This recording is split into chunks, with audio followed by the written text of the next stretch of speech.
خدایا تیری رحمت پہ ہمیشہ ناز کرتا ہوں، خدایا تیری رحمت پہ ہمیشہ ناز کرتا ہوں۔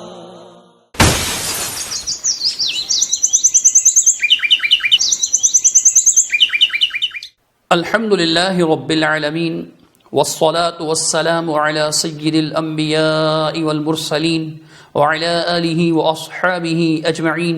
اعوذ باللہ السمیع العلیم من الشیطان الرجیم، بسم اللہ الرحمن الرحیم۔ مفتی طارق مسعود صاحب گزشتہ دنوں علی مرزا سے مخاطب ہوتے ہوئے اس بات کا ذکر کرتے ہیں کہ حرم میں کبھی 4 مصلے تھے، علی مرزا کی بات کا جواب دیتے ہوئے پھر وہ یہاں کہتے ہیں کہ میں ایک سوال پوچھتا ہوں ان حضرات سے کہ 400 سال تک حرم میں اہل السنہ والجماع کو نمائندگی ملی، چاروں مسلکوں کو، یعنی حنفیوں کو، شافیوں کو، مالکیوں کو، حنبلیوں کو، تو اس وقت آپ کہاں تھے؟ پھر اس سے نتیجہ نکالتے ہوئے وہ یہ بھی کہتے ہیں کہ آپ کا وجود ہی نہیں تھا 400 سال تک، اگر آپ کا وجود ہوتا تو آپ کوئی احتجاج کرتے، جیسے کہ شیعوں نے کیا، تاریخ میں موجود ہے، لیکن آپ کا کوئی احتجاج نہیں ہے۔ تو طارق مسعود صاحب اس سے یہ نتیجہ نکالتے ہیں کہ اس کا مطلب یہ ہوا کہ آپ جو ہیں وہ بالکل نئی چیز ہیں، آپ کا وجود بالکل بات کی چیز ہے۔ انہوں نے ایک بات کی ہے کہ حرم میں 400 سال تک 4 مصلے رہے ہیں، حنفی، مالکی، شافعی، حنبلی۔ 4 قسم کے ائمہ ہوتے تھے جو نمازیں پڑھاتے تھے، حنفی، مالکی، شافعی، حنبلی۔ تو دیکھو یہ اجماع تھا، غلط چیز پر اجماع ہو گیا، اور پھر اللہ کا شکر ہے اب یوٹیوب کا دور ہے تو یہ ختم ہو گیا۔ ایک سوال میں پوچھتا ہوں ان حضرات سے کہ 400 سال تک حرم میں اہل سنت والجماعت کو نمائندگی ملی ہے، چاروں مسلک کو، حنفیوں کو بھی، مالکیوں کو بھی، شافیوں کو بھی، حنبلیوں کو بھی۔ آپ کہاں تھے اس وقت؟ نہیں یاری بات میرا خیال ہے آپ کا وجود ہی نہیں تھا، تبھی آپ کو نمائندگی نہ ملی، نہ آپ نے 400 سال کو یہ احتجاج کیا کہ ہم بھی تو ہیں۔ شیعہ حضرات نے احتجاج کیا تاریخی کتابوں میں، انہوں نے کہا 5واں ہمارا بھی ہونا چاہیے، مگر ان کو نئی نمائندگی ملی۔ اس کا مطلب ہے آپ پیدا ہی بعد میں ہوئے ہو۔ سمجھ میں آ رہی ہے بات؟ یہ تو آپ نے خود اعتراف کر لیا کہ ہم تھے ہی نہیں اس وقت۔ حالانکہ مفتی طارق مسعود صاحب خود جو ہے علی مرزا صاحب سے اس بات کا شکوہ کر رہے ہیں کہ میری گفتگو اہل حدیث علماء کے ساتھ تھی، میں اہل حدیث سے بات کر رہا تھا تو علی مرزا درمیان میں کود پڑا تھا۔ میں نے تو بڑے آرام سے علماء سے، اور اس سے کیا بھی نہیں تھا، میں نے تو اہل حدیث علماء سے کیا تھا، اس کو خام خامے جواب دینے کی پتہ نہیں کیا ضرورت تھی۔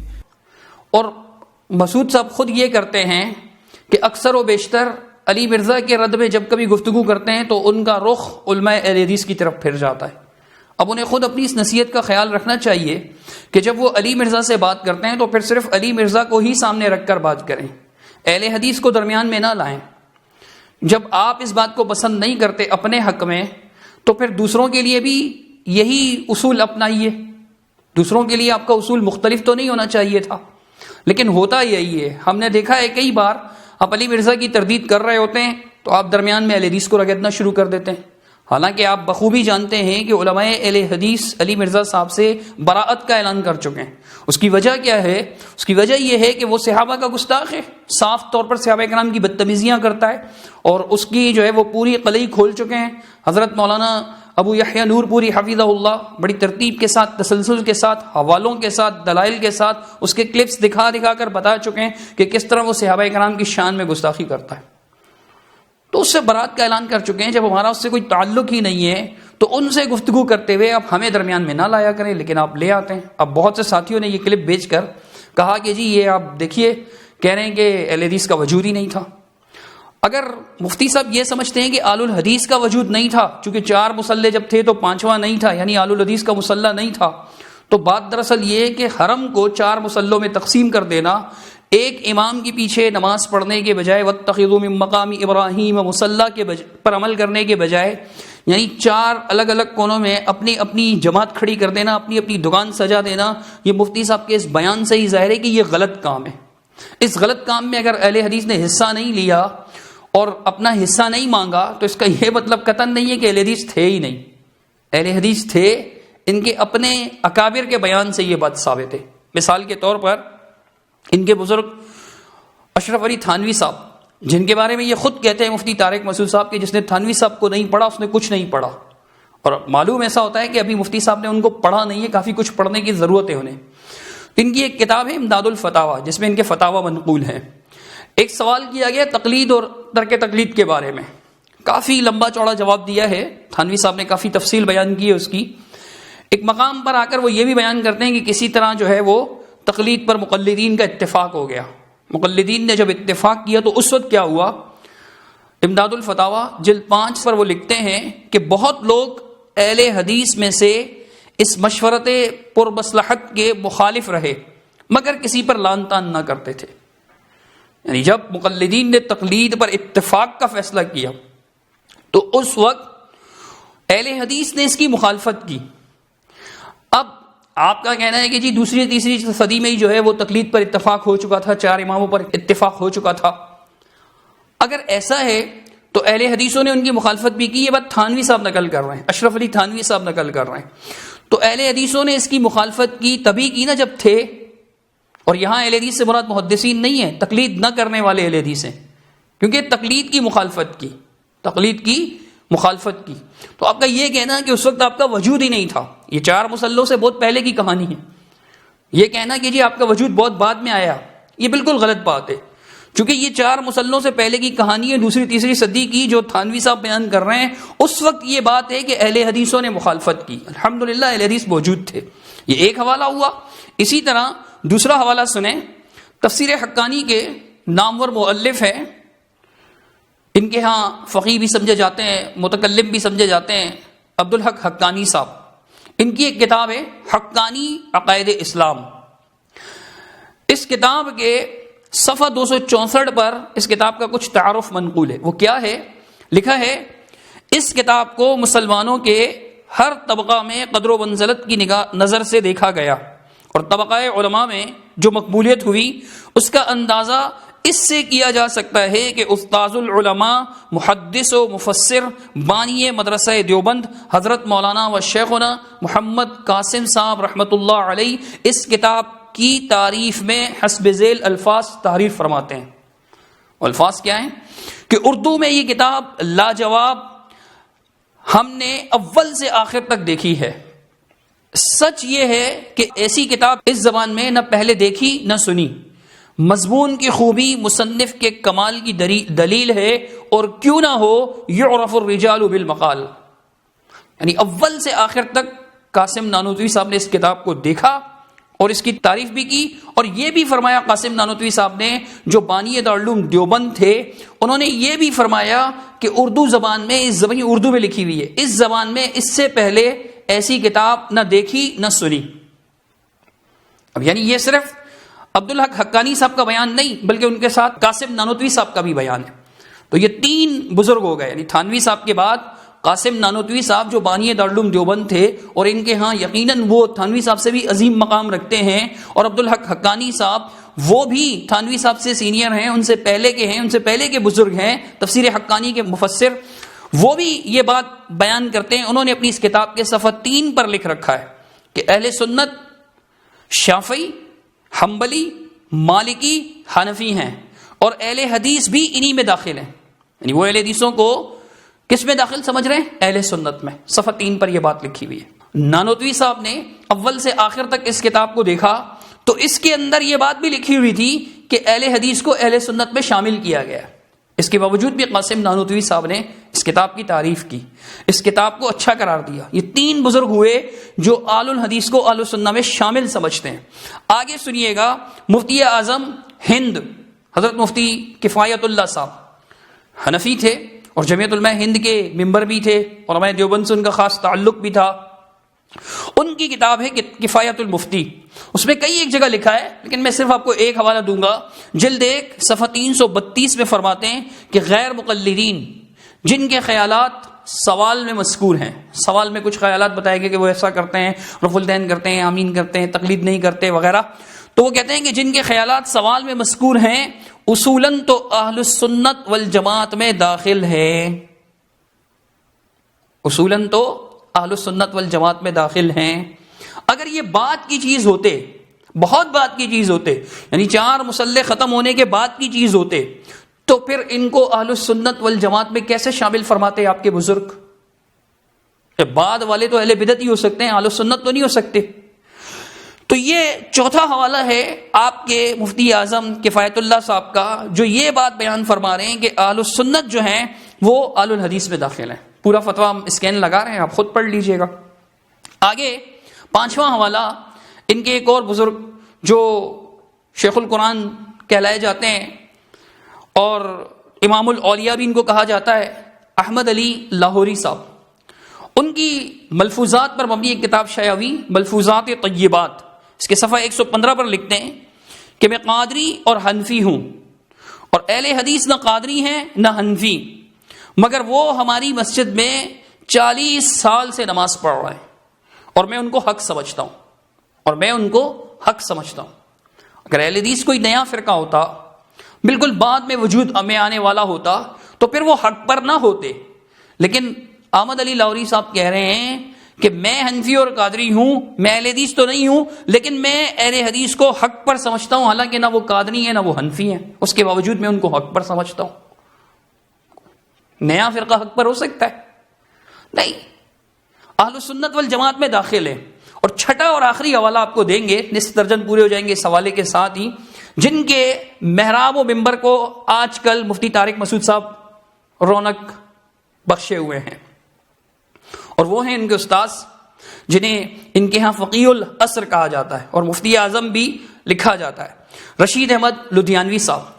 ان کا احسن الفتاوی کئی جلدوں پر مشتمل ہے، اس کے جلد نمبر 1 صفحہ 316 پر وہ لکھتے ہیں کہ تقریباً 2ری-3ری صدی ہجری میں اہل حق میں فروعی اور جزئی مسائل حل کرنے میں اختلاف انظار کے پیش نظر 5 مکاتب فکر قائم ہو گئے۔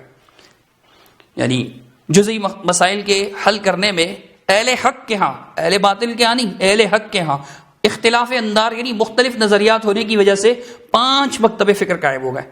5واں مکتبہ فکر انہوں نے شیعہ کو نہیں قرار دیا۔ کیا لکھا ہے سن لیجئے، کہتے ہیں یعنی مذاہب اربع اور اہل حدیث، مذاہب اربع اور اہل حدیث۔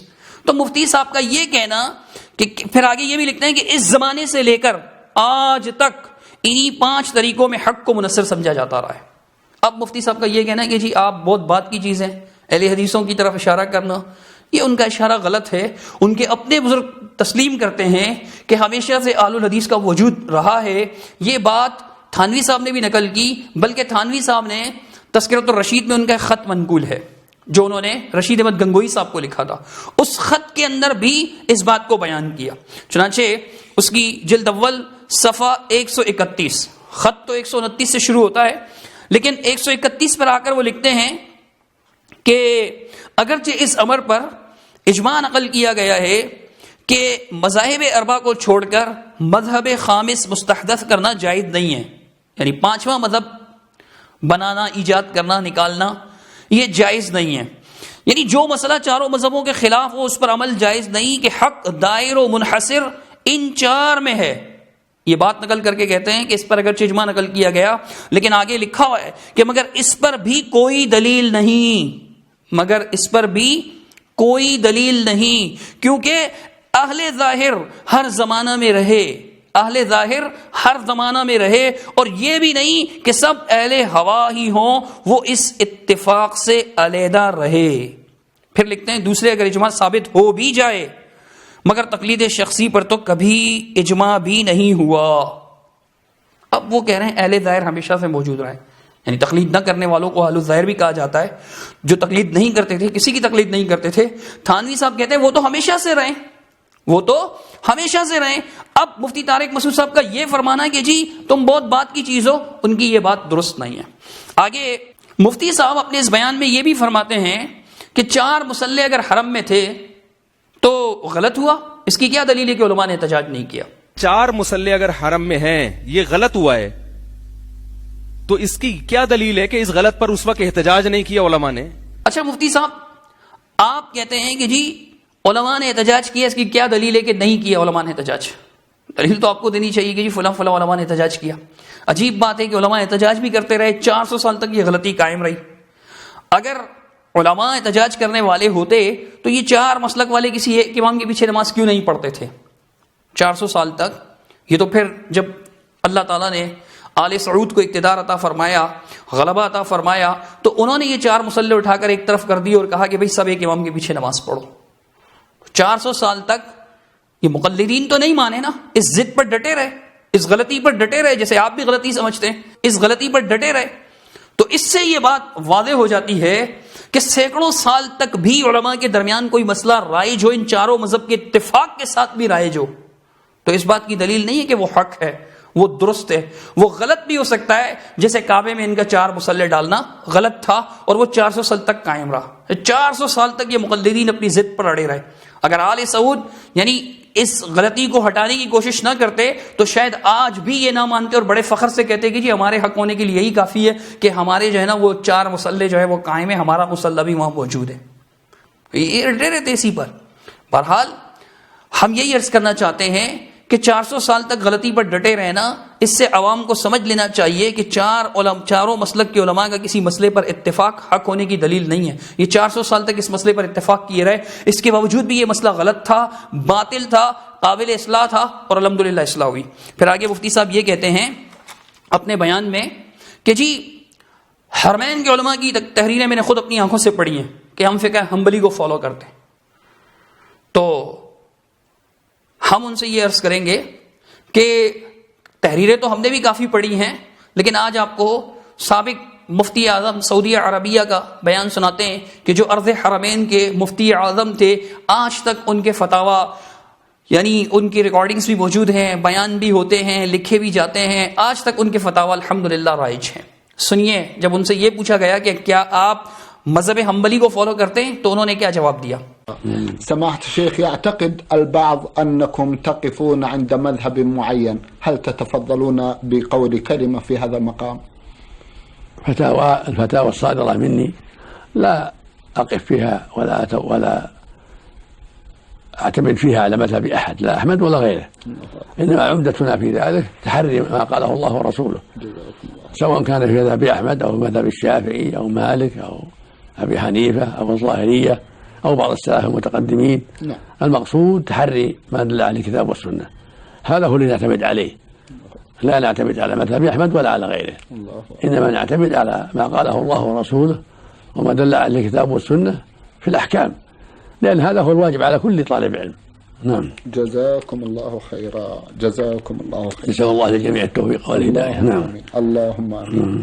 ان کے جواب کا خلاصہ یہ کہ میں نہ احمد بن حنبل رحمۃ اللہ علیہ کے مذہب پر عمل کرتا ہوں، اس کو فالو کرتا ہوں، اس کی پیروی کرتا ہوں، نہ ہی کسی اور مذہب کی. میں تو قال اللہ اور قال الرسول کی پیروی کرتا ہوں، پھر وہ کسی بھی مذہب کے مطابق ہو. وہ اگر مقلد ہوتے کسی ایک مذہب کے جیسے آپ ثابت کرنا چاہ رہے ہیں تو پھر مفتی صاحب وہ یہ کیوں کہہ رہے ہیں؟ مفتی اعظم ہیں، وہ ان کا بیان تو نمائندہ بیان ہوگا نا، انہوں نے یہ بیان دیا، انہوں نے یہ جواب دیا. آگے مفتی صاحب کہتے ہیں کہ جب یہ 4 مصلے ختم ہوئے تو پھر یہ مصلی کس کے پاس آیا؟ آپ کے پاس نہیں آیا. کہتے ہیں آج بھی جو ہے یہ مصلی مقلدین کے پاس ہے. اب نمائندگی بھی انہی میں سے ایک کے پاس ہے، جس کے پاس ہے ان کو کیا کہا جاتا ہے؟ حنبلی. حرمین کے علماء کی تحریریں میں نے خود اپنی آنکھوں سے پڑھی ہیں کہ ہم فقہ حنبلی کو فالو کرتے ہیں. سمجھ میں آ رہی ہے بات؟ اب بھی ہمارے ہی پاس ہے وہ مصلی. مفتی صاحب کہہ رہے ہیں کہ آج بھی مصلی جو ہے وہ مقلدین کے پاس ہے، حنابلہ کے پاس ہے. مفتی صاحب جن کو آج اپنا کہہ رہے ہیں کہ جی ہمارے پاس ہے، حنابلہ کے پاس ہے، ان کے بزرگ ان کو کیا کہتے تھے؟ سن لیجئے. المحنت علی المفنت، یہ دارہ اسلامیت لاہور کی چھپی ہوئی 12واں سوال ہے. محمد بن عبد الوہاب نجدی رحمۃ اللہ علیہ کے بارے میں، شیخ الاسلام محمد بن عبد الوہاب نجدی رحمہ اللہ، ان کے بارے میں سوال ہے. تو اس کا جواب میں علماء دیوبند کیا کہتے ہیں؟ کہتے ہیں ہمارے نزدیک ان کا حکم وہی ہے جو صاحب در مختار نے فرمایا ہے، اور خوارج کی ایک جماعت ہے شوکت والی. ایک کل تک جن کو آپ خارجی کہہ رہے تھے اور آج آپ ان کو اپنا کہہ رہے ہیں. آپ کے سارے اکابر اس پر آپ کے اکابر کے دستخط موجود ہیں، ان کی مہریں موجود ہیں، بڑے بڑے اکابر آپ کے، جن میں جی تھانوی صاحب کا نام بھی آتا ہے، محمود الحسن صاحب کا بھی نام آتا ہے، عاشق الہی میرٹی صاحب کا بھی نام آتا ہے، کفایت اللہ دہلوی صاحب کا بھی نام آتا ہے. یہ سارے آپ کے بزرگ، اور بعد میں آپ کے استاذ رشید احمد لدھیانوی صاحب کا بھی نام آتا ہے، جنہوں نے اس کی تصدیق کی، اس کتاب کی. یہ کل تک آپ جن کو خوارج کہتے تھے آج وہ آپ کے ہو گئے. عجیب بات ہے مفتی صاحب، آپ کے بزرگ غلط تھے، آپ غلط کہہ رہے ہیں. اللہ تعالیٰ سمجھنے کی توفیق عطا فرمائے. اقول قولی ھذا استغفر اللہ لی ولکم ولسائر المسلمین اجمعین برحمتک یا ارحم الراحمین.